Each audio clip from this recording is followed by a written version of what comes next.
This video is based on my book, Let Go of the Need to Be Liked. Stop people pleasing. Set boundaries. Start living life on your terms. If you have ever said yes when you wanted to say no, explained yourself more than necessary, or changed who you were because you were afraid of disappointing someone, this message is for you. The need to be liked can quietly control your choices, your relationships, and even the direction of your life. But you can be kind without being controlled. You can care about people without living for their approval. And you can disappoint someone without becoming a bad person. Here is how you begin letting go of the need to be liked and start living with more honesty, peace, and self-respect. You do not need everyone to like you. You probably know that logically. But there is a difference between knowing something and living as though it is true. You may still soften your opinions so no one feels uncomfortable. You may apologize when you did nothing wrong.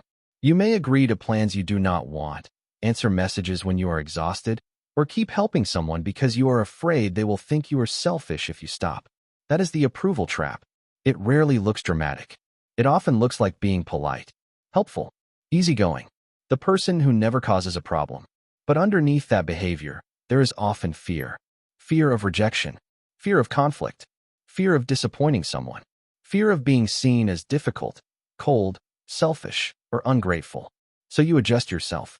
You become quieter, more agreeable, easier to manage. And every adjustment feels small in the moment. One yes you did not mean. One opinion you kept to yourself. One more favor you did not have the energy to do. But eventually, those small compromises become your life. You stop asking, what do I actually want? And start asking, how will everyone react? That is how approval takes control.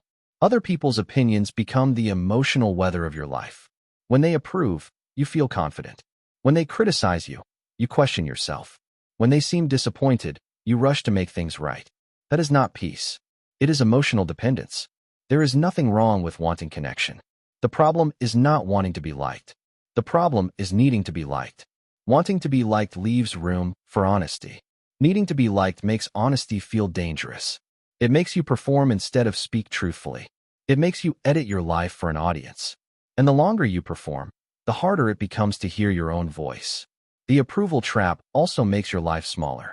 Instead of asking what is possible, you ask what people will think. You delay the decision. You hide the goal. You avoid taking the risk. You wait for permission from people who are not living your life. But if you wait until everyone understands your choices, you may spend your entire life waiting.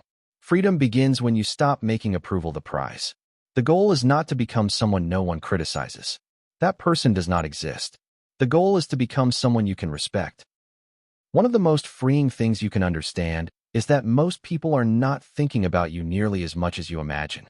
They are thinking about themselves, their problems, their money, their appearance, their needs, their insecurities, their plans, their place in the world. People usually see you through the lens of their own lives. They react based on what you give them, what you remind them of, and how your choices affect them. This means their approval is not always an objective judgment of your worth. Sometimes people like you because you are helpful, because you listen, because you agree, because you are available whenever they need something, because you do not challenge them, because you make their life easier. That does not mean every relationship is fake. There are good people who genuinely care about you. But being useful is not the same as being loved. And being needed is not the same as being respected. The difference often becomes clear when you stop playing the role someone preferred. You say no. You become less available. You stop rescuing them. You tell the truth. You need support instead of always providing it. Suddenly, the person who praised your kindness may say you have changed. And they may be right. You have changed. You are no longer as convenient. That does not automatically mean you have become selfish. Sometimes people disapprove because your growth has interrupted a benefit they were receiving. The person who liked your silence may call your honesty disrespectful. The person who liked your availability may call your boundary uncaring. The person who depended on your lack of limits may say the new version of you is difficult. But their discomfort is not always evidence that you are doing something wrong. Sometimes it is evidence that an unhealthy pattern is ending. People also react through their own insecurities. Your discipline may remind someone of their excuses. Your confidence may remind them of their self-doubt. Your boundaries may remind them of the limits they are afraid to set. Your quiet progress may make them uncomfortable because it forces them to look at their own lack of movement. That does not mean you should assume every critic is jealous or that you are always right. Honest self-reflection still matters. But you also do not need to treat every opinion as a verdict. An opinion can be information without becoming your identity. Ask yourself whether the criticism is fair. Ask whether you acted with honesty and basic respect. Then decide what belongs to you and what does not. Most people are the main character in their own minds. So stop abandoning yourself while trying to become a supporting character everyone approves of. One of the hardest lessons for a people pleaser is learning that you are not responsible for everyone's feelings. You are responsible for your behavior. You are responsible for being honest. You are responsible for treating people with respect. But you are not responsible for preventing every person from ever feeling disappointed, frustrated, or uncomfortable. That is impossible. If you believe it is your job to keep everyone happy, you will spend your life saying yes when you mean no. You will stay quiet when something needs to be said. You will explain every choice as though you are asking permission. And you will carry guilt every time someone does not get what they want from you. At some point, you have to let people have their reactions. Let them be disappointed. Let them misunderstand. Let them think you should have done more. Their reaction belongs to them. Your job is to make the most honest and responsible decision you can. This is where boundaries become necessary. Without boundaries, people may keep taking simply because you keep giving. You keep answering, helping, adjusting, making room, absorbing the pressure. When something remains available without limits, people begin to treat it like an unlimited resource. Your time becomes theirs. Your energy becomes theirs. Your attention becomes theirs. Your peace becomes negotiable.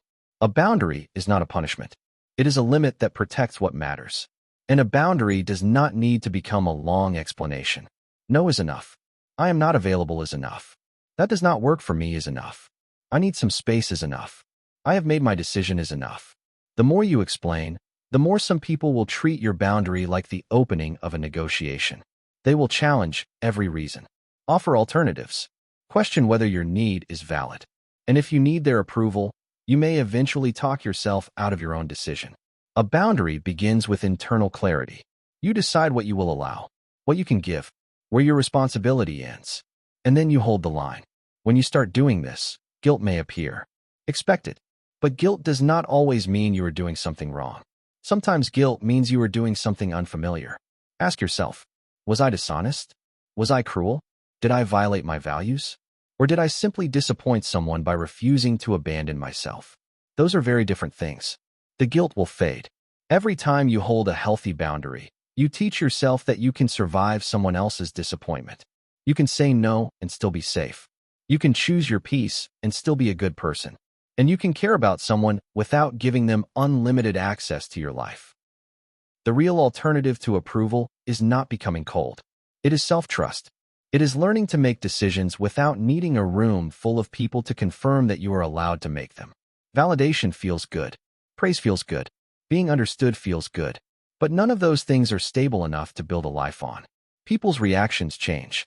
Someone may support your decision today and question it tomorrow. Someone may praise your generosity until you finally set a limit. Someone may admire your progress until it begins to make them feel insecure. If your confidence depends on approval, it will rise and fall with reactions you cannot control. Self-trust is steadier. It says, I can listen to advice without surrendering my judgment. I can consider someone's feelings without making them responsible for my decisions. I can be misunderstood and still know why I chose what I chose. I can move forward without applause. Some of the most important progress in your life will happen quietly. Saving money, improving your health, learning a skill, building something of your own, leaving an unhealthy pattern, changing the way you think. None of that requires an audience. In fact, the need to impress people can make life more complicated than it needs to be. You spend money to look successful instead of using money to become secure.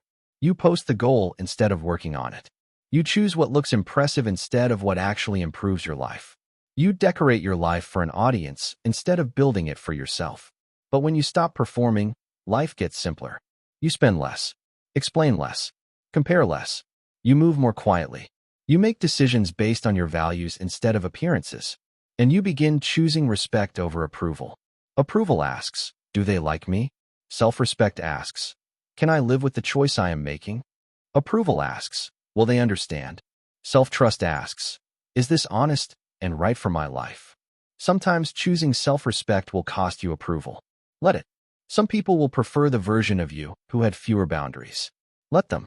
Some people will think you have become more difficult because you are no longer easy to control. Let them. Some people will misunderstand your privacy, your independence, or your quiet progress. Let them. You do not need to become cruel. You do not need to stop caring about people. You only need to stop abandoning yourself to remain acceptable to them. Your life belongs to you. Your time is worth protecting. Your peace is worth guarding. Your goals are worth building, even if no one claps at first. And your self-respect is worth more than temporary approval. If this message connected with you, it is based on my book, Let Go of the Need to Be Liked. Stop people-pleasing. Set boundaries. Start living life on your terms.